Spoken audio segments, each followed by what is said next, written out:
go. Okay, so we should be live. Hypothetically. If we're not, then let us know and we will get live. I don't know. Yes, how let the people who want to watch live. I don't know how you'd let us know that. When because we that's are. how live works. That is how. Yeah, we're live works. now. Yep, Yeah, I'm watching this at the moment. Hold on, I need to set Audacity. Shit. Audacity, record. Oh crap! I forgot to record too. Oh god, we all forgot. Crap! We're recording just stall. now. There we go. Stall it out. Talk amongst yourselves. I'm just glad we'll give you a topic. I'm just glad that it wasn't only me that forgot. Yep. The Bunny Ben, hello, welcome. Hey. Welcome. We're stalling. Welcome. We're trying to stall because we're trying to set up our own recordings for ourselves, etc. So you are loved. No, you. Okay, I'm good. Marshall, you good? I'm crystal clear. I'm good. Okay, cool. All right, so live. Yes, we are live. Thank you. Yes, thank you. Marsh, go ahead and kick us off with your E3 recap.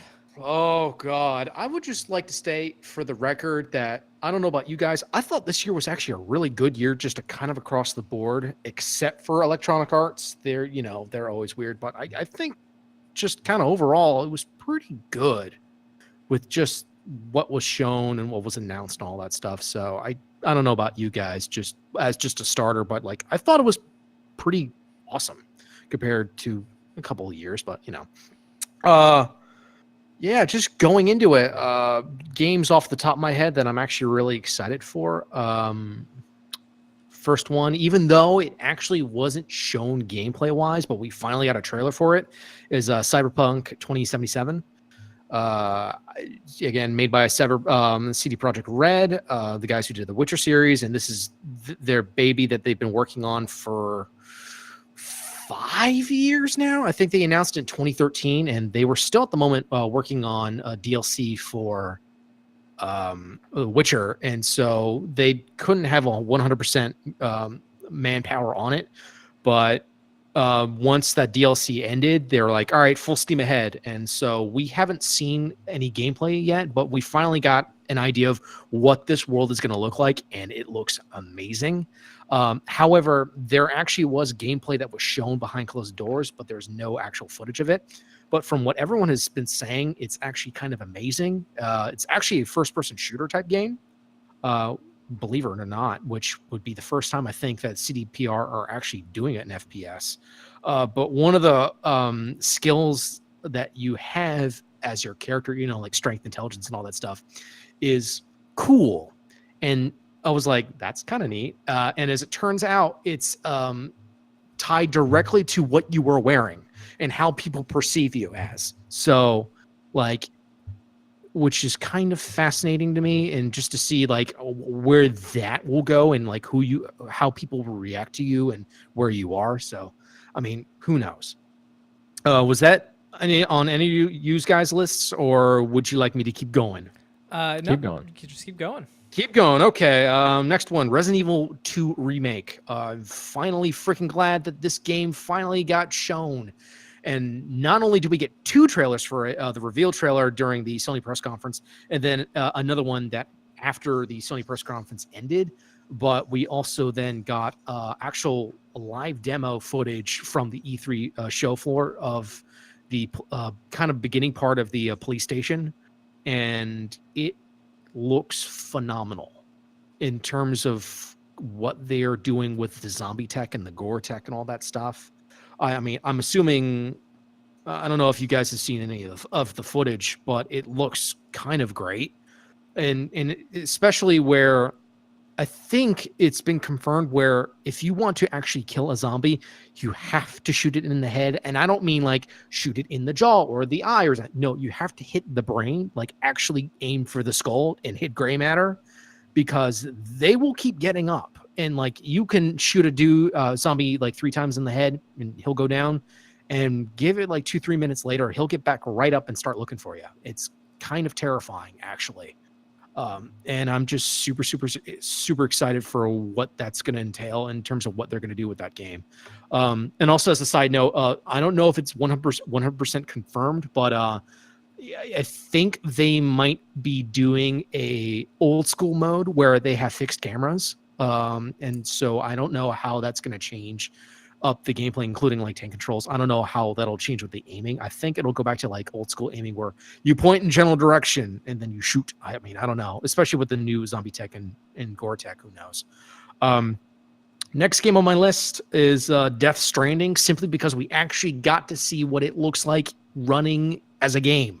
Finally, it's been 3 years since that game was announced, I believe, and to finally see what it actually looks like just is kind of interesting, because at the same time, it still leaves more questions, even though we finally got gameplay of it, actually, of like your character moving around and stuff. It just still makes it even more confusing, because from the gist of it, you are a delivery man, which is exactly what that entails. And so it's like, what? But apparently, first person shooting, it behaves like supposedly like The Division, where it's like you actually get into cover and shoot things. But we saw none of that in the trailer. It was mostly your character, Norman Reedus, walking around and just going through the wild vistas, which looks gorgeous, and it looks like the movement is like Metal Gear Solid, and it's just cool.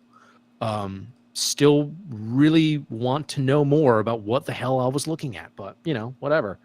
And then finally, I'll wrap this one off real quick with Ghost of Tsushima, because I was really excited to see an actual feudal Japan game, an open world feudal Japan game, which I don't think we've ever had before, ever.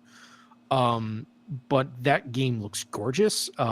It seems like it's almost a mix between Batman combat and Assassin's Creed older combat, where it, like, you can do a lot with counter moves and stuff like that. But it, like, if from what I saw, like literally the first 5 seconds of a combat sequence, I was like, all right, I'm good. I honestly don't need to see anything else. But they kept going with the demo, and it looked great. With that, I guess one of you two can go off real quick on what you thought overall was super exciting for you. Are there any other games that you want to kind of talk about, or anything else that, like, are you going to pre-order anything? Are you In terms of pre-order, I mean, right now, the only thing I would be dead set on to pre-order would be Resident Evil Remake 2, simply because we got an actual demo that people were able to play on the show floor, and it, from the look of it, that's exactly how the game is going to play. Like, there's no ifs, ands, or buts about it. It's done in the Remake RE engine, which is what RE7 is being used on. That game, and then also Devil May Cry 5, which also super excited about. is that also the same engine? The Yes, Resident Evil engine? it's the RE engine. Both Is it those really? games are going to be using it. Yeah. The engine. Which is fascinating, because looking back at that Devil May Cry 5 trailer, they took the exact same animations from 4 that Nero has of like throwing the dude, and they just brought it into RE engine. Like, unless they had to recreate it from scratch, it's pretty much 100% the same, which is kind of amazing It's that the they were able to do that. engine. Yes, it's the Re engine, exactly. Re. But it's kind of fascinating that engine, just with two completely different games, in terms of just completely different gameplay styles, they both look amazing. I mean, I don't know about you guys, but I think they just look visually awesome. But yeah, one of you, RE7 either, looked good. yeah, RE7, yeah, visually was great. It was a fun game. All right. yeah. Caleb, Josh, which one? So, Marsh, you seem pretty excited about what happened at E3. Yeah, I thoroughly enjoyed it. I thought it was a pretty solid E3 overall. Just Would yeah. do you believe the hype that these games had? Are you on that hype train? a couple of them. Yeah, I would say RE2 Remake, like, that is about as good of an outcome revealing it as I would have hoped for a remake for that game. Devil May Cry 5, like, that was pretty much the world's worst kept secret that, oh, we are making this game, wink, wink, nudge, nudge, for about a year and a half now, I think. So to finally see that actually, like, in engine rendered, which that's the key there, that's exactly what it's going to look like. When they say in engine, by the way, this is what the game will look like with the engine, with like 12 uncompressed computers running it at the same time. But when it says in engine rendered, that means this is what the game is actually going to look like when it's finally rendered down into playable state. So thoroughly excited to see what they're going to do with that, simply because it is also suggested with Devil May Cry 5, the style switching from 4 and 3 is going to be tied directly to Nero's arm, his robo arm that he has now. So like switching the style is switching what the arm specifically can do and stuff like that, which is pretty cool. But yeah, Surprised you didn't talk about GTFO. I mean, there was only a little bit gameplay shown, and it was behind closed doors, and it was only a little bit, and it still seems like that game still has a ways to go. And I mean, really, it was just kind of more the same of what we've seen, but a little bit more like real time what's actually going on. But you know, we'll see more of it. I assume as much in the next couple of months. Who knows? I'm still just I'm optimistic about that game. All right. Now we'll get on to the real topic for tonight's discussion. Wow. And it is the real discussion that we will be talking tonight is hype culture that was fueled by E3 and Gamescom and TGS and all of these big conferences. Oh, yeah. I mean. Right. And I actually have a 37-second clip, sadly, of mostly Caleb, extremely excited about previous games that I'm going to play, and the people listening on YouTube can hear this. You guys won't be able to because I didn't configure a bunch of stuff, but they will be able to hear it. But I will talk again when the clip is over, so I'll start it right now. Dishonored 2, good, super good, very much want. Division. Which one was the? Oh yeah, The Tom Division. Clancy. Yeah, and I'm Yep. I'm still really excited, and I want to see more Destiny. For Honor. Yo, there's a motherfucking video game right there. This is a video game, like one of the main showstoppers of this Sony conference. No Man's Sky. Oh my God, game I don't of really the have anything. lifetime. I don't. Yeah, Really? Game of the century. Game of the lifetime. It's Josh, try. I have no words. No words. So Caleb talked about how he was excited for several games that he ended up hating. For Honor was one of them. But the big one that got me was when he talked about No Man's Sky. And Oh no, that hurt everybody though. And- That's the thing. and yeah, we all Caleb's fell for the hype culture. right. Yeah. Caleb's direct quote for that game was "Game of a Lifetime," Yep. and Yep. it's so this was true. always the idea was to for this episode was just because I couldn't get into E3. I straight up could not get into E3 this year. Marshall, you were sending us all the stuff, and I watched all the videos. Yep, I was just sending all the gameplay stuff that seemed interesting and all that. And so you even filtered it down, but even like checking out some of those, I watched them all, but it's just like I just didn't care because to me, I have been burnt so many times when games have looked good and have come out terribly, and I've made a list that I will read through very quickly. Yeah. That had and huge. Oh yeah. But yeah, and I just completely avoided. I haven't watched a single video. I haven't seen a single shred of gameplay or trailers or anything from E3, because I'm totally burnt out on it, and I'm just I'm getting off of the hype train. I'm not a part of this movement anymore. Right. And so here's some games that I'm just gonna fly through: No Man's Sky, Duke Nukem Forever, Sonic the Hedgehog, 2006. Banjo-Kazooie, Nuts and Bolts. You were Destiny. excited for Duke Nukem Forever? No, these are just hyped games. Oh, okay. These are just hyped games. Yeah. Okay. Hype games that went terribly. Right, that went terribly at launch. Destiny, Destiny 2, Resident Evil 5, Resident Evil 6, Resident Evil Operation Raccoon City, Mighty Number 9, Aliens, Colonial Marines, Star Fox Adventures, Watch Dogs, Assassin's Creed Unity, Assassin's Creed 3, Shadow the Hedgehog, Friday the 13th, and I even put The Last Guardian on that list. And these were all games that were insanely hyped. Absolver and Sea of Thieves also. Yeah, and Sea of Thieves. Ooh, Oh, yeah. yeah, and Sea of Thieves. But not surprisingly, Marshall, when I was listening to some of the stuff, he didn't really care about that game, really ever. Yeah. Which one? Sea of Sea of Thieves. Thieves.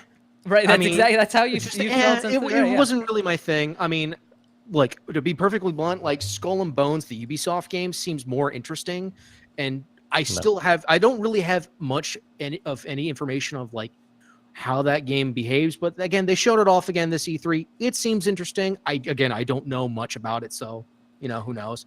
Right. But at the same time, like a lot of those games you listed, I feel like either A, boil down to a lot of horrible things happened at launch which killed the game, Yep.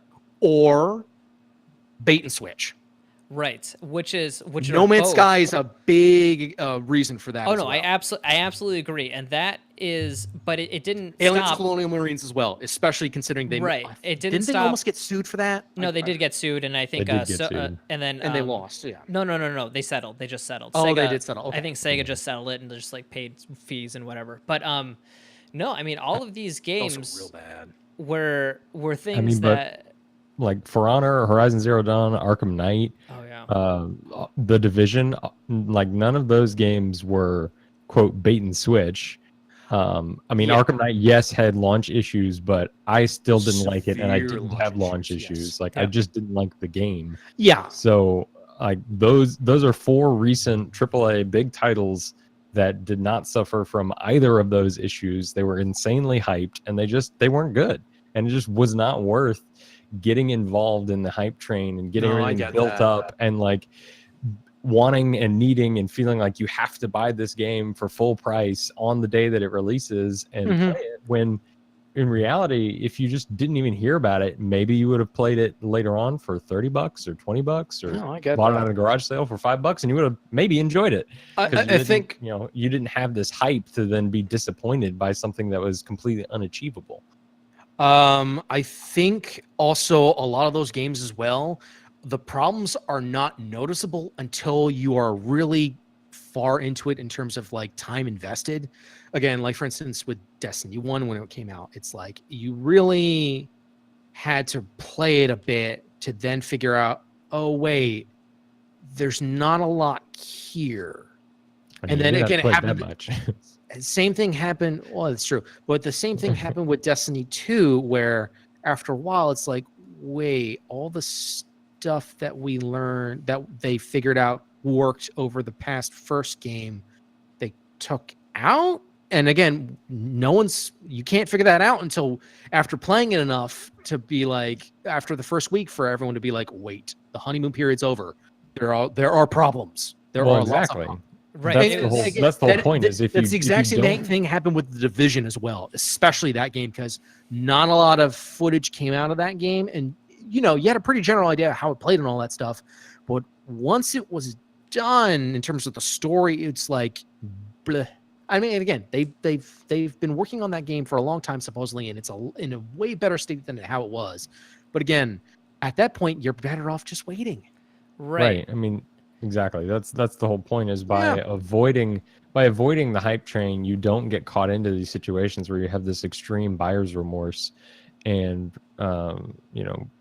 wish that you could return a game on Steam, or wish that you could go back to GameStop and not get a quarter for whatever you paid. Right. Payday 2. So- Payday 2 is also a very good example of that. Right. Yeah. And so this is what we mean by hype culture. These games were flawed, extremely flawed, but we all Extremely flawed.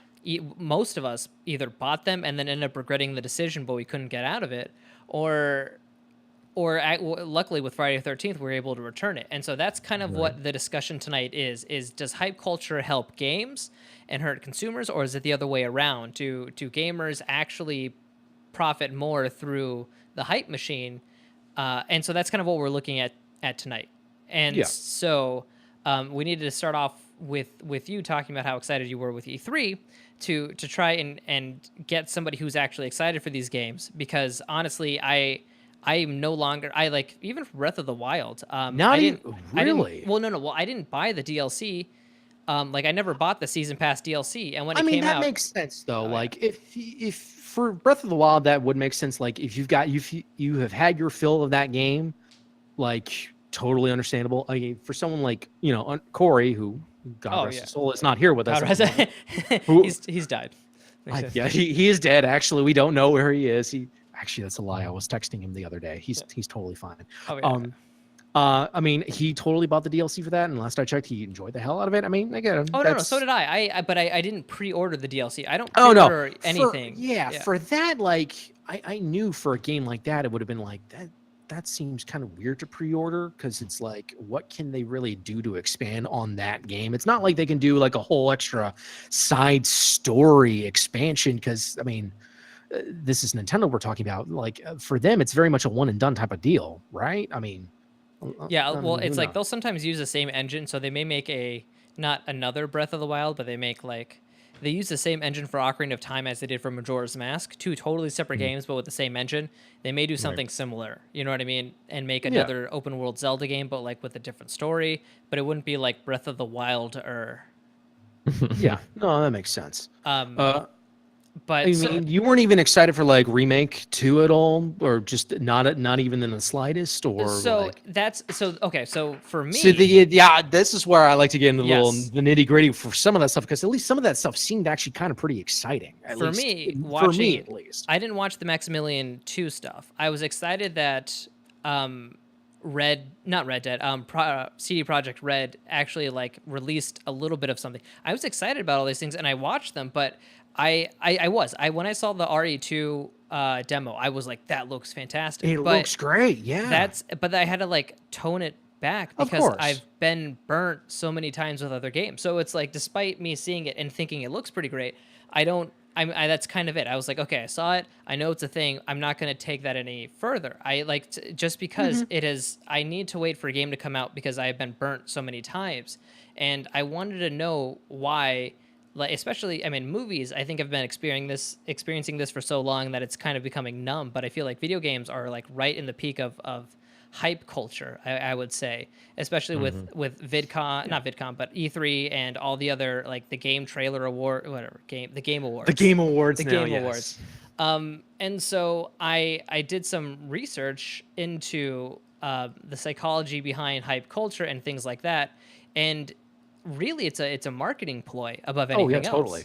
And so it's gotten to the point where if a game comes out and it sucks, developers have already made money on that game and they just say, I'm sorry, here's a new game. And so what happened, this is actually what happened with like Watch Dogs. When it was announced, it looked amazing. Looked beautiful. I was excited about Watch. I was really excited about it. Remember that has become a meme now with Ubisoft. Of it's true. The true bait and switch kind of really started with Ubisoft and Watch Dogs. Of let's get ready for the downgrade. That's just gonna start looking like crap. Right. Yep. But yeah, no. Even so without the visuals, though, Watch Dogs just wasn't that good. it was it ended up being just- like with it like was literally very trains mediocre. with tracks that were literally 90 degrees. There's like no train can take a 90-degree right. turn. Like a little corner track. It's like that doesn't make any And sense. if you had a motorcycle on the train tracks and a train ran up to you, it would literally just dead stop. It wouldn't actually like run you over or anything like that. It was amazing. But then instead of like kind of apologizing or anything like that, they'll be like, oh, like, sorry that this game wasn't very good. We've got We this will other do our game. best in terms of the And sequel. right. And so the sequel was a better game, but at that point, no one bought it because no of what one happened with the trusted first it. one. Yeah, exactly. But that's the thing, is like that's the case where it actually hurt developers. But most of the time, I feel like it ends up hurting consumers more because developers have already made their money on the game. Because to them, it's like you drop a little bit of information and then it builds hype. So like when Red Dead, like when they changed their Twitter background, so not Red Dead, Rockstar, when they changed their Twitter background, so it was red, everyone's like, oh my God, Red Dead 2 is coming.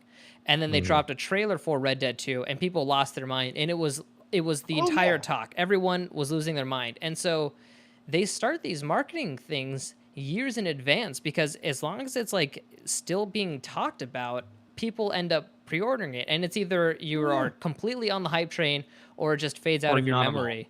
Yep. And it doesn't matter because they tend to recoup their sales. And so now it's like pre-ordering.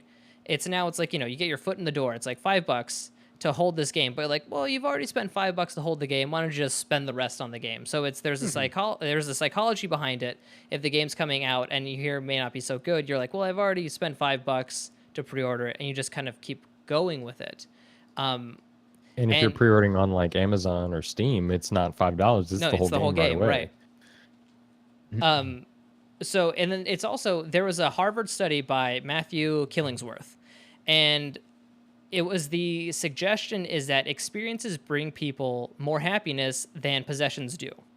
That explains a lot. Yeah. So experiences are more valuable than actual possessions. So as the anticipation, yes. Right. So they look specifically at anticipation as a driver of that happiness, whether the benefit of spending money on an experience occurs before the purchase has been made, in addition to after, and yes, it does. So basically, by hyping up this game, you've made an experience about it. You've made an experience of completely trying to figure out what every scene in Death Stranding means. You've tried to decide what Red Dead 2 is going to be about based on the horse's color. So it's no longer just, I'm going to buy this game and experience this game. It's now the experience before the game happens is an experience where you build this community with people. And then being as part of that group now, you now have a confirmation bias for making the game want to be good or buying into the game. And so it's such a good mental gymnastics things. But then at the same time, like, seeing a game start so small and kind of get bigger and bigger and you're looking forward to it, it's such a great and exciting feeling that it sucks that I feel like I've been burnt so many times that I don't even care about feeling that anymore. Yeah, it's the same psychology behind clickbait.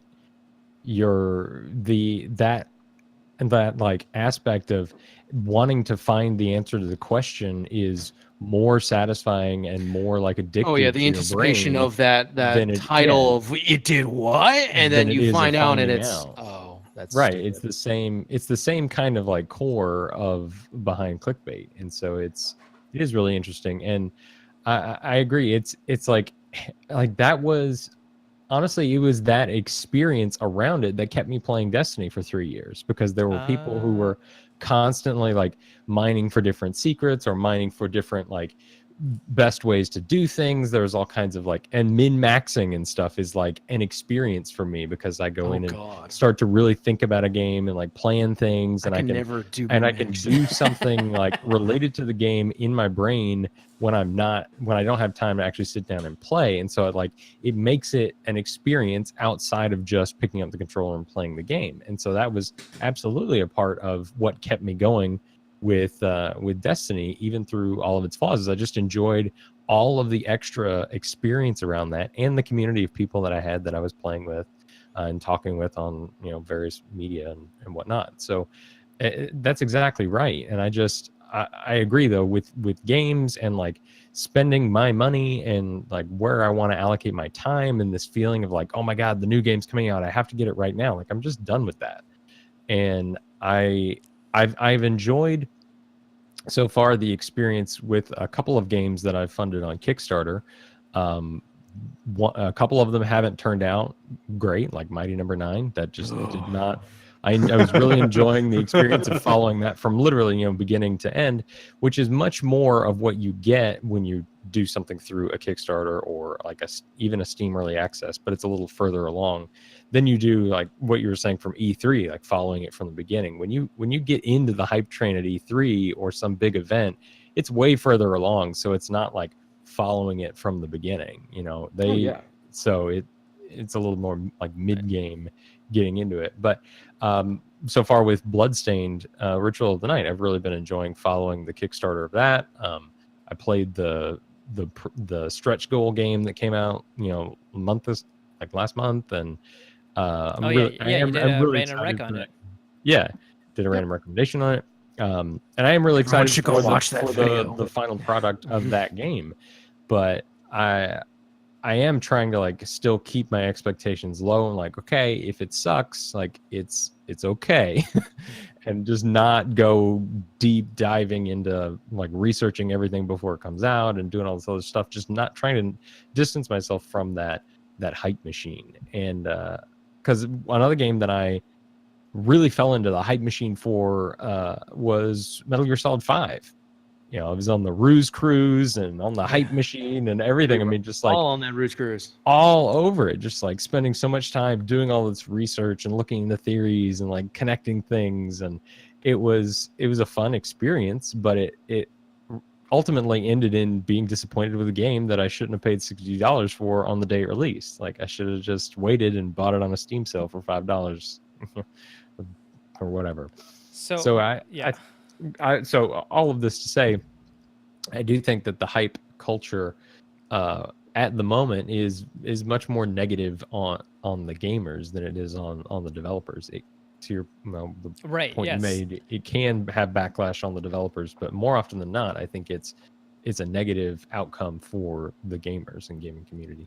It's gotten to the point where quality isn't a priority anymore. It's how many games can we sell, and so you start the marketing for it way sooner. And so I forget which, I think it was between 2013 and 2017, and they accounted for inflation, but the amount that they spent on marketing has skyrocketed. So Oh yeah, whenever you hear a large amount of budget in a video game, most it's of that is almost going to all marketing. Okay, for instance, God of War, the most recent one, cost $44 million to develop, just on the development side.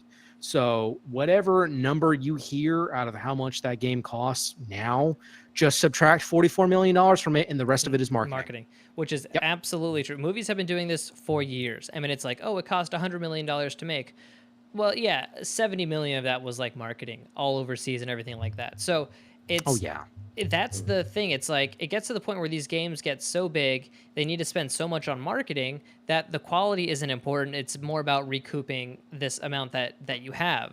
And so when a game comes out and these numbers have been met, it's on to the next game that they can push. And unless they basically come up with a sequel to something that was totally horrible, like Watch Dogs 2, people are going to still buy from that publisher, which but then you've got somebody like Ubisoft, which is for some reason they just launch terrible games and they spend 2 years on them and they're phenomenal now. And you're like, you've lost all of the player base, but like now the Division is excellent. For Honor is I think playable now. They've been balancing the crap out of that game. Right. Like it's nuts how much they've been trying to invest into that game. Hell, they have an expansion that's coming out that's adding China to the game. Right. It's just like it's playable for the 3 people still playing. Right. And it's in this situation, it's ending up helping the gamers, but it's hurt Ubisoft in the long run because that's a team that they can't like help develop on something else. So it does go both ways a little bit, but I definitely think that priorities have shifted. And if a lot of that money wasn't going to marketing and just towards developing, and you're like, oh, hey, new game was launched today. It's such a weird thing to assume. Like, so there will never be any time during our lifetime where a movie like Avengers Infinity Wars was like, it's released today, go see it. I mean, it will never happen without you seeing a trailer for it. The only time that this has happened that I can think of was, I think, at Comic-Con, the newest Blair Witch that they did, they called it a different title, and they showed one really generic horror movie in the woods trailer, and they called it something else, and they only showed that trailer, I think, like online. I think they just posted it, and that was it. And then at Comic-Con, the people that were in that for that movie ended up seeing the entire Blair Witch movie. They were like, it's actually a Blair Witch movie. Here's the movie in its entirety. And it's the only time that I think that it's going to happen, where you see a movie that people would kind of be expecting to see, but you see it before literally any advertisement or any marketing has kind of come out for it. And then that made it, that instantly created a huge hype machine for the new Blair Witch. It was okay. It wasn't great. It was pretty solid, but it wasn't like the new definition of horror. And so it's like games. There won't be a time where Death Stranding was released by Kojima with the production that they put into it without us ever seeing gameplay demo for the past 3 years. You know what I mean? And so, it's kind of like we won't get to a point where they don't try and build up this hype around a game that is so big, because they need the game to succeed, because they're putting more and more money into the marketing into the game than of the game. And it's like this vicious circle. And the only way for it to like ever stop is for everyone to be like, all right, we're never going to pre-order anything. We're going to wait and hear how the reviews are. And if a game just slowly makes money over time, that doesn't look good to like the board of directors. I don't know. It's such it's such a corporate-y vicious cycle for something that we consider to be an artistic form of expression. But then so are movies, and that's, I mean, Hollywood is just as bad. Hollywood is terrible. I mean, I am a film major, and I love films, but Hollywood has its issues. You know what I mean? And it's just, I don't know. I don't have the answer, but I for me, like Marsh, like what you said, the stuff that you sent, I'm excited for, but I can't follow it. I have to mentally kind of turn it off. And at the end of it, I was just, I was mentally conflicted, because there was all things that I'm normally excited about. I'm like very excited about new games, really excited about new tech and all these things that they're going to try and push the boundaries of what games can do. But then it's like, I've just felt like I've been burnt so many times that I can't buy into it again, because I don't want to get burnt again. And I'm not pre-ordering anything, so it's like I almost don't even want to hear about it until it's released and people talk about its reviews and things like that, just because Yeah. it's Yeah. been so difficult, especially now with games being so mainstream. They're no longer just something that kids do. It's something everyone does. But yeah. Oh yeah.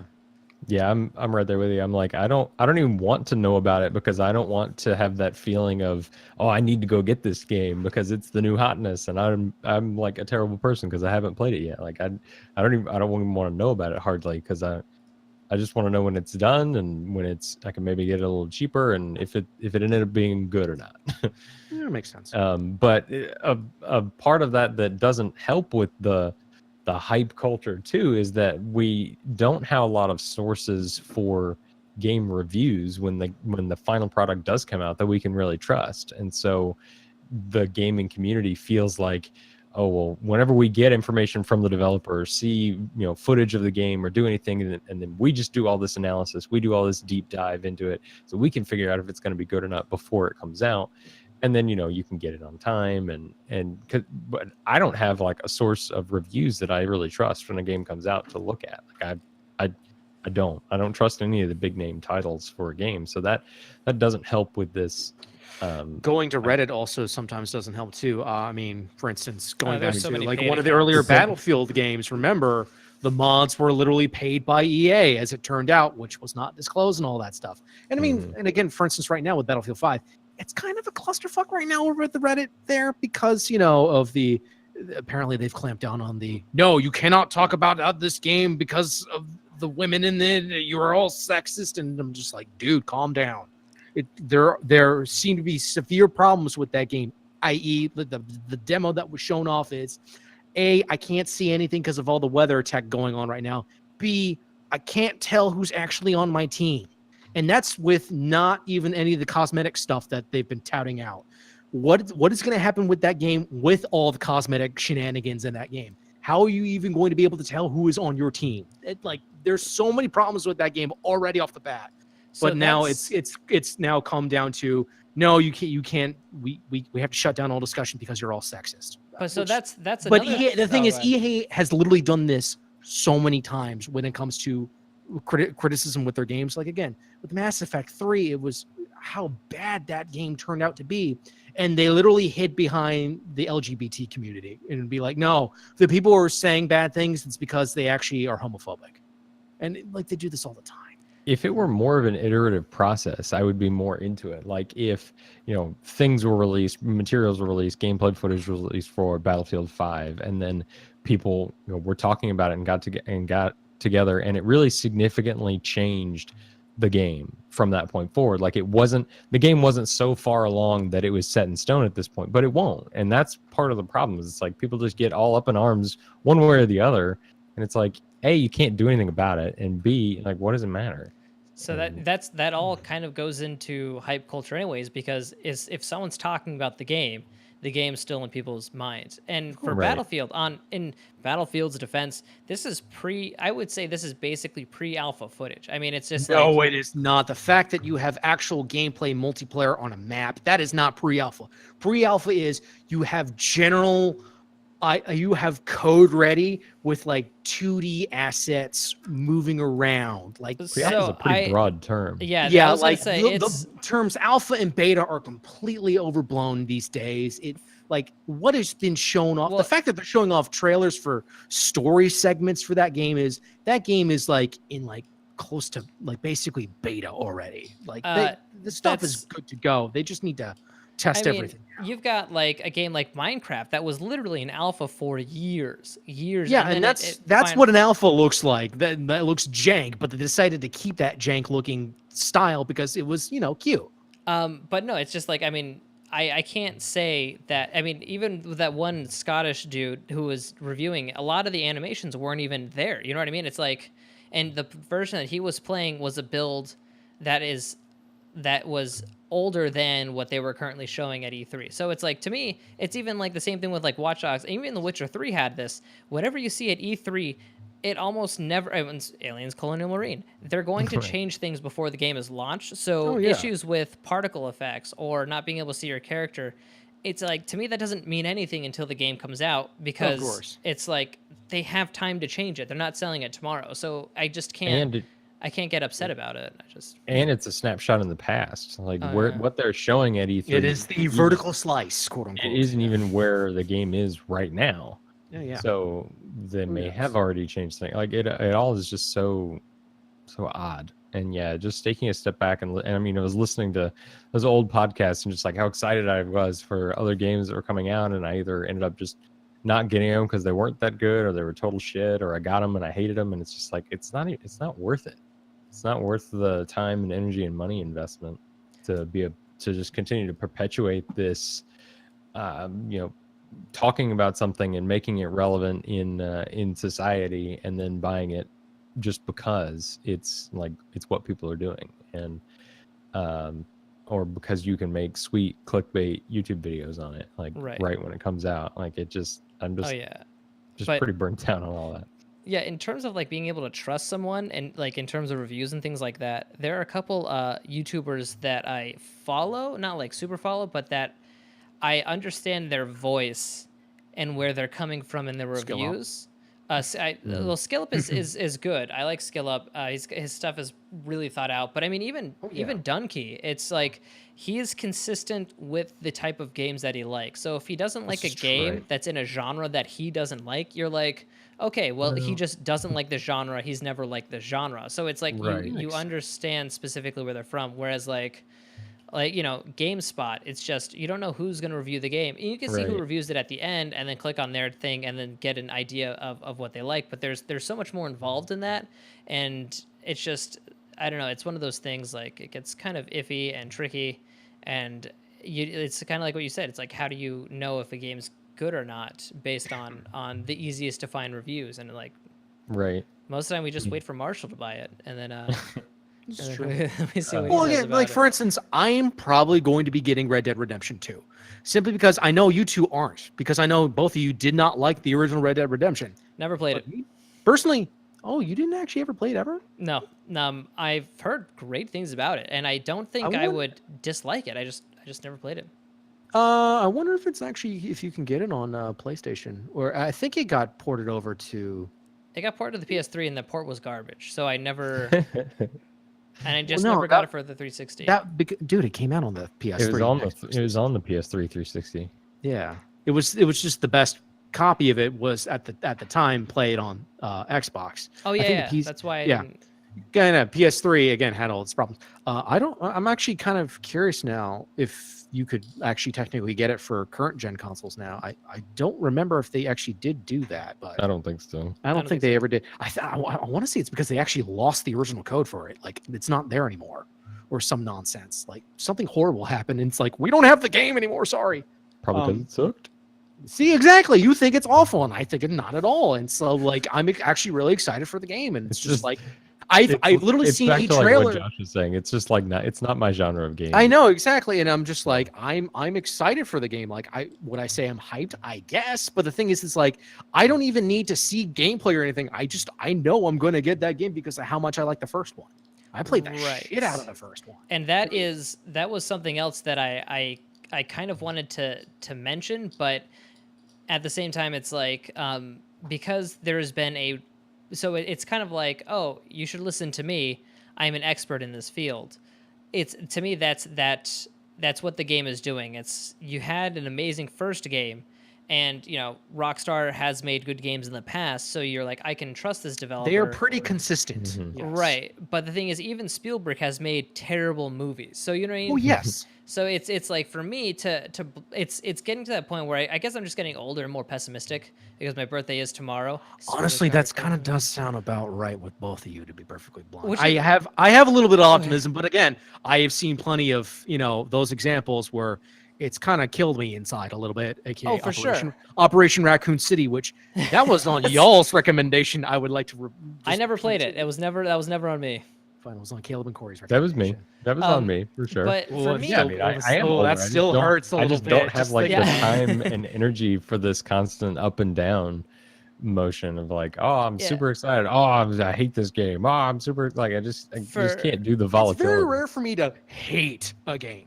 Yeah, you and know? yeah, Marshall is pretty cool about that stuff. But for me, it's not so much that I would say I'm more pessimistic and cynical. I think really what I'm trying to do is to be realistic about my expectations for a game. So Be more critical, be a little bit more level-headed and all well, that yeah, jazz. that I wouldn't say critical, but be more level-headed is a good way to say it. So I'm going in without a expectation because sometimes I think my expectations were set too high for God of War. I really think that, and I think it actually hurt the experience.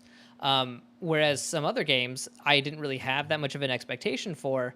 Not that I necessarily enjoyed more, but I think that I was able to enjoy it more without a bias. And I feel like that matters more to me is to kind of get something Yeah. without a bias and enjoy it. So it's like I would actually prefer game demo trailers as opposed to watching someone play it, because when they're playing it, if they're playing it poorly, that hurts me. But if they're also talking throughout the whole thing, I've now got their opinion going, oh my God, I can't wait for this game to come out. And then that affects me as well. So I think that like... Honestly, that's why I like Max's video. It's like, again, 30 minutes of like basically 2-3 runs of the demo spliced together, because that RE2 remake demo had like a 15-minute timer before it like kicked you off, because again, this is on the show floor. So it's like, you got to get people playing and all that stuff. And a lot of that was just him exploring, looking around, and then also like experimenting with stuff like what happens with using the knife and all that jazz. And there's no commentary, and it's great because it's like you can get the full atmosphere of what the game feels like, what it looks like, and you know, he plays pretty well. Like again, one funny thing to note with this E3, which I didn't think about until actually Max and his crew talked about it on the stream, is that most of the time with all the TVs and all that stuff hooked up at all the E3s, they're like their stock settings and all that stuff. Oh, yeah, they're awful. Like not even like in game mode. So Yeah, like a lot of the time when you see like demonstrations and stuff of people playing on the show floor with YouTube uploads, and they look like they're having a hard time just doing shit, it's probably because it's the TV that they're on, which funny enough, yeah, that's an actual thing I didn't think about. No, that is true. I've seen that, being the film guy that I am. That absolutely happens. But yeah, well, that's also another thing, is one of my favorite things to do is find out what I can and can't punch in video games. Like that's what I like to do. And then I complain to you guys when I can't. No, focus, yeah, Josh. When I can't move something, I was like, this should be movable. Or it's like, why are these candles lit and this one isn't? Like that stuff I love to find out, and it's just... See, for you, that's exciting. For me, that just sounds like nitpicking. Right, exactly. Well, so not necessarily. It's me exploring the game and how much attention to detail these developers put into it, and someone else robs me of that by either skipping it or doing something else. And yeah, it's just one of those things that like I'm not actively trying to bash hype culture, because it needs to be there, but I don't think it needs to be. And some games deserve it. Some games, yes. No joke. Some games very much do deserve the hype. They do. Even some games that don't have any hype at all can build hype and then exceed expectations. Like, again, Dragon's Crown, when that first came out, didn't really have a whole lot of hype to it. It looked gorgeous. Everyone knew it looked gorgeous, and that was about it. But it sold a little bit over 1 million copies. And that sold exceptionally well for that company. No joke. And that was the same year, I think, I want to say Tomb Raider, or no, Hitman Absolution came out. And that sold like 5 million copies. And that was a financial failure. Yes. Yeah. So that's is, like, yeah, if you weren't, like, if some of these developers weren't just pouring money into trying to keep people talking about something, they wouldn't need to sell as many to recoup their loss. And it's like, I would like to think that if they stopped all marketing for all video games and they're just like, here's this video game, here's another video game, that we would find out what the good and bad ones are just through word of mouth and everything like that. But I don't think that's the case. I really don't. It sounds bad, but some of the best movies I've ever seen don't even have a wide release. You know what I mean? It's one of those things where it's just... Yeah, I mean, it's at the point right now where a lot of the time, like, for instance, I'm probably going to get the Destiny expansion when that comes out in September. I'm not going to get it day one. I'm going to watch a shit ton of streams that day and then see how far people get and all that, what's going on and all that stuff in terms of like random rolls. Because they, again, for instance, they're adding random rolls back into Destiny loot. However, from what I've heard the past few days from a couple of streamers who have been staying in contact with the devs at Bungie, and then also keeping in touch going on with, what am I saying? Like a Game Informer article.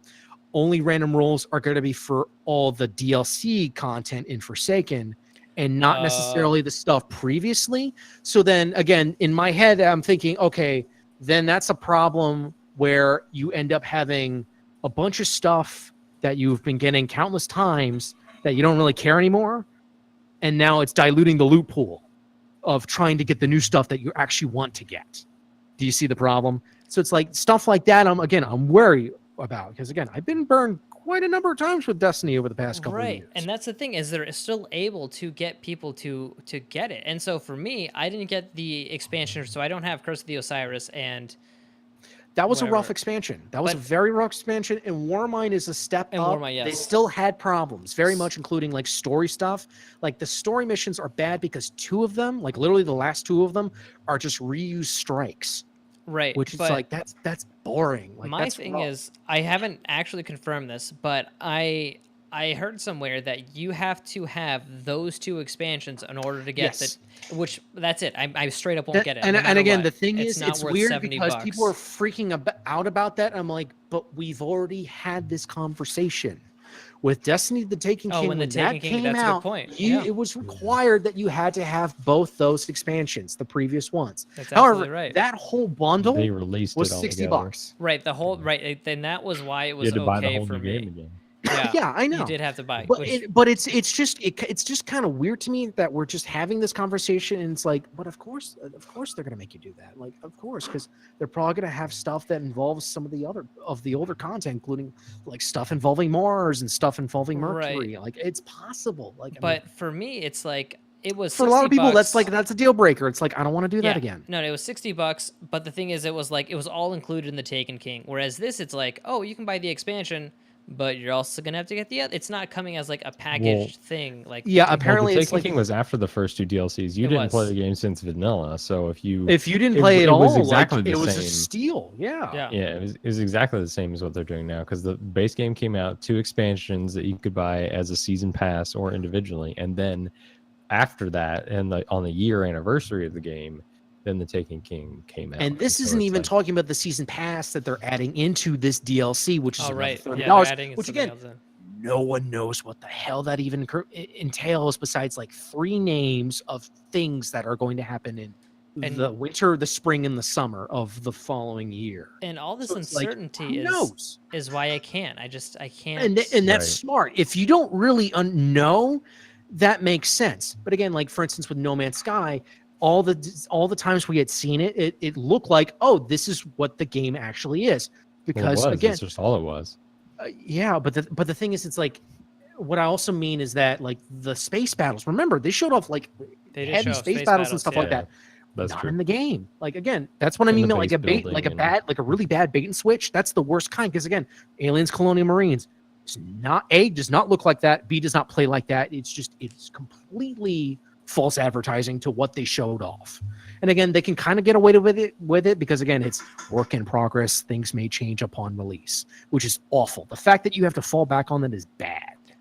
I also feel like just being able to patch games is hurting day 1 releases, because Just to it's- patch it on day 1 and hopefully Yeah. it all works, no problem. rush Yeah. it, like build up the hype, rush it out, and then even And No then Man's fix it. Sky, and then it's just like, and then you get a new headline being like, oh, we fixed all the stuff. This is the game that you actually wanted, and you're like, wow, great. You know what I mean? But it's so you never stop talking about the games, and so it's Took 3 years for them to get Destiny, right? yeah, and then they decided to not make it good anymore, and that sucks because I really Yeah. enjoyed playing Destiny with you guys, the first one, and then this one, I just oh my god, I think it also doesn't help that, especially in Destiny's case, is we had expectations of what it was going to do because of the stuff that they had learned from the first game. Like you would think with all the stuff that they learned from the Taken King, and then also as well with Rise of Iron, which I thought was a really good expansion. Like story-wise, there wasn't a whole lot, but it was fine. Like there Had a wasn't good any raid. recycled content with it. I still really enjoyed it. But so, there was expectation, there was anticipation of going into the second game going, okay, they've learned a lot of stuff, so that way we can expect seeing all that. And it wasn't there. They just not at all. And they completely redid stuff That's for why no I'm reason. impressed by even you still being somewhat optimistic about the newest expansion coming out, because we thought they learned. They made a game that was excellent, and then And they that, but again, that's completely why I'm not wasn't buying it day one. Because again, Right. I have, because I know that a lot of the time they don't know what the hell they're doing.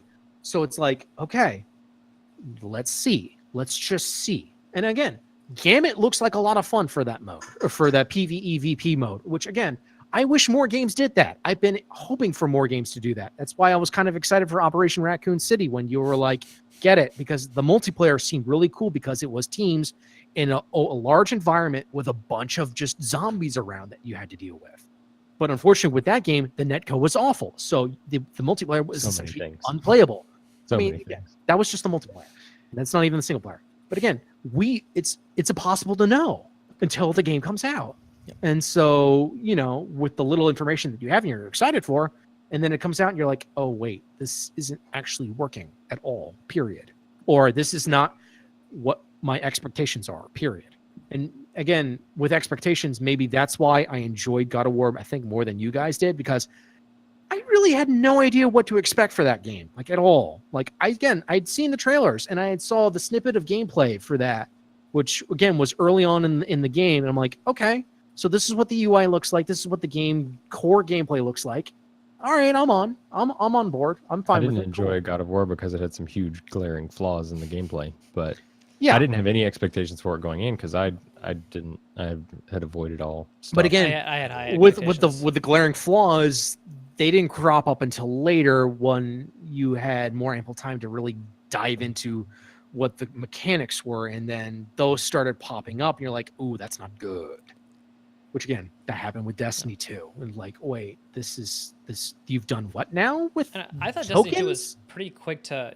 I thought it was a pretty fast realization, or just a lot of the people who were it took about a week. It took about a week and a half right, for which is all that stuff to insane crop up. that's all it took. Like, you know what I mean? It's just Right. you've got people playing this nonstop, and it That took a much, week, yeah. and you're like, this isn't, because I was gonna make a video about why the Destiny story sucked. And then but it's so bad. everyone was so on top. Everyone's like, this is the best game ever, everything like that. And then so I Because waited. because the core gameplay of the shooting and all that stuff and the locations were cool and all that. Right. But then it's there's like, nothing again, there. for instance, it came later where it's like, wait, this is all there is to Titan? I thought we can Right. I thought there was more to the biome, like the large archaeology thing, and not the two little struts. Like that Right. that's not its own, that's just for story stuff. You can't Yeah. go in there. No, Like, it's stuff like that. That's the problem. right. And it was just one of those things where I was afraid that I mean, it'd be like what a typical video that I make for the channel, that it just gets totally torn Trashed. apart. And then for some reason, years later, it just starts like getting like more positive views because people aren't as attached to it. And I just didn't feel like going through that heartache again. And so it's like I Right. ended up being right, but it's just like I was just afraid to like interfere with the hype that was going on for the game. And so it's like, I guess I mean, we're at that point, but Marsh, you are listening to the past stuff and previous E3s and stuff like that. I will be completely honest. I was hoping that there would be way more of you being super psyched about games. And then I'm just overall excited just because Right, no, so everything that was it was the just thing. like, it was just, again, for me, it was because across the board everything looked pretty good. So there Right. wasn't like one thing that is the most amazing Yeah. thing ever and everything else is mediocre as all hell. There was just a lot of stuff overall that was like, all right, that looks pretty good. Yeah, right. I So like that. that's what I was hoping for you to be a little bit more crazy about the stuff that you saw at E3, and I was also hoping that there's be more crazy. I wasn't on that episode, which is why I couldn't find anything specifically for me for those clips. But at the previous E3 coverage, because it was just like I wanted a more like concrete like hype train examples, but I'm the you were passionate pretty. one in the group. Yeah, Caleb was. Caleb used to be the. Caleb was very much the more hell. He I would was. argue he was the more passionate one than me. Oh no, he absolutely was. Almost all those clips. Yeah. I mean, really. I mean, even For Honor, despite that being one of my biggest regrets of 2017, And despite you still both Caleb play and it. I playing all the betas and all that You coming up to it, still play For Honor, so it's like I have you- over 210 hours in that game. yeah. So it's And again, for me, like from where that game was to how it is now, it is a significantly better game. Mhm. I still think there are definitely some issues in terms of balancing, but again, I knew what it was going into it, what kind of a game it is, and I think it also at the same time, the reason why I keep playing it is, I mean, I only play a little bit every other day, like maybe for an hour or two, not like for 5 hours or anything like that. But maybe it's also because there is literally no other game like that out there. Right. No joke. No, And so it's like I have no competition to try and sway me to try and play their game, you know? right. Right. But yeah, so that was I guess the final question for you guys is: do you guys think hype culture it helps, hurts, or is basically a necessity and we'll know it will always be around? I'm not saying it's not, and this is more specifically to games. But do you think it helps or hurts gamers or developers? Yeah, I mean, I think Probably I think. gamers more. Oh, go ahead. Go ahead, I'm Marsh. sorry. I was going to say probably gamers more simply because a lot of the time, well, And you can say if you don't think it hurts, that's absolutely fine too. I don't know. The thing I'm worried about which one it hurts more because again, with sometimes with the developers, again, because of the hype, you then put publishers of expectations of how much money that's going to get. So then if the developers don't reach that mark, they're going to get screwed. Again, there was that example. I can't remember what game it was. I think it was like a Fallout game, New Vegas. I want to say that didn't hit like 88 points on Metacritic, and because of that, they didn't get the bonuses that they should have gotten because the game still sold very well and all that. But stuff like that. I mean, I don't know. It's hype is weird. Hype is very, very weird. It's like saying it's coarse. It gets everywhere, and I just hate it. Right. That's a very bad butchering of that horrible quote, but it's a horrible quote, so it doesn't matter.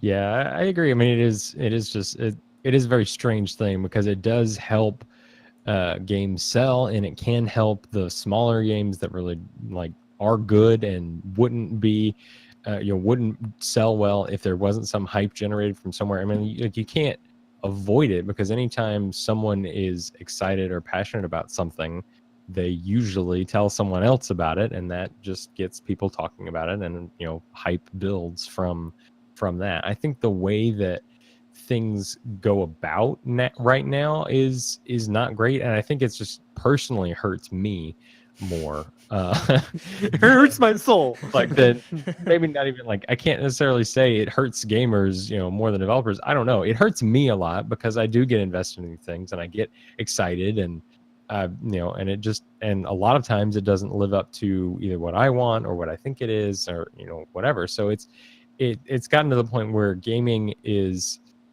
much more of a occasional hobby for me than it has been when I was in college and had a bunch of free time and everything. So it's now gotten to the point where games are much more like movies in that I see an occasional trailer or I see something and I'm like, oh yeah, I think I might enjoy that. I'll wait till it comes on Redbox and I go grab it, and it's like, okay, I go grab it on Redbox. I pay $3 for the Blu-ray game for a night, check it out. If I like it, keep it another couple of days and play it till I'm done with it. And then it just saves me money and saves me heartache, and it's the same kind of thing that I do with movies. Just do that with Death Stranding, man. Totally, just do that with Death Stranding when that comes out, because I don't even know what. Supposedly there's multiplayer, I guess, but again, we don't know anything about it. We still don't really know anything about that game. What the hell it entails? It's not really a game. What, dude? What if it is just a walking simulator? You're just a delivery man, just walking around delivering stuff.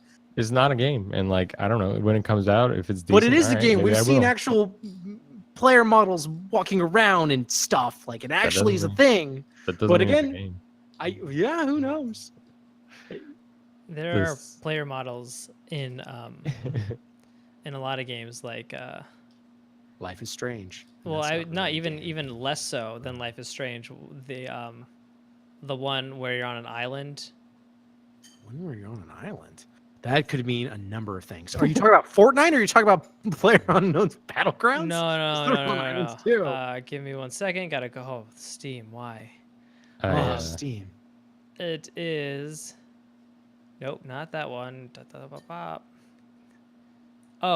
Dear Esther. Oh yeah. Thank God it was in the D, because I was. Dude, you just now. I know we have to wrap this up, but you just reminded me. Amnesia: A Machine for Bigs. Not very good. Because it was made by the guys who did Dear Esther, and it compared to what the first game was to that one, it was completely different night and day. But you could not tell from the trailers looked like it was the same thing as Amnesia.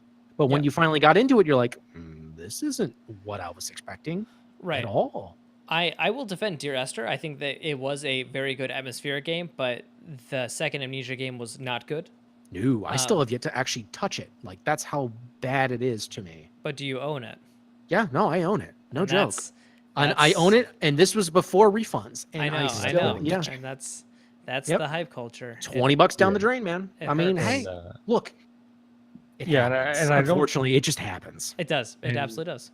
I think a lot of it is just like the problems that I see with these big conventions and game shows that are just for the purpose of generating hype, whether or not it's deserved or it's out there. Like, buy this console, buy this getting console. excited for things and like generating hype for a game that they're excited for, and materials that come out, like that's one thing. But then when you have these multi-day events that the entire purpose is just this huge marketing ploy, so like you have to make the game look good, you have to get people excited for it, and like that's what it's all about, and generates all this buzz. That's where I'm not into that. I'm not about that life. I feel like it used to be more so when that was the way that you got it. You know what I mean? Like E3 and it was the only way you heard about games. Right. It was in 2000 it was that, and then you would get Nintendo Power, and then that's how, and they would elaborate on what you saw at E3, and that was it. But it's just like now with the internet and like how vocal everyone is about everything, it's just I feel like it's you don't really, everyone's always shouting at you or barking at you. Yeah, exactly. With E3, that used to be the main avenue where you got gameplay footage or got trailers for things, and like that's when it came out in bulk. But now it's like you get that stuff all the time, so we don't need these events that build people up, and like 60% of the time or more just don't live up to it. You just gamble, man. You just gamble. Yeah. Sometimes you win and sometimes you don't. But sometimes you know when to hold them. Make my own luck. House always wins. Remember that. House always wins. Yeah, that's true. Exactly. All right, guys. Thanks so much for watching. Thank you. Hopefully you enjoyed this bait and switch topic that we threw on Marshall. Son of a bitch! I haven't even mentioned you are a bastard for doing a bait and switch. Read the description. There's the hype. I was hyped for this podcast and talking about stuff, and then you just killed me. And then it's just because I honestly I didn't have anything to talk about. It's not that this was why I did this. This was a long time coming, Marshall. But read the description for this video. And you'll see that this was the. Oh no, I've already seen it. You see? Yeah, you're a real bastard. I know. Also, that Reddit credit is old. I know, but it is still because of him that it is there. So, you're fair enough. That's fine. All right. Thank you guys so much for watching, and we'll see you next week. Josh. Stop barking, dog. It's fine. And stop. And stop.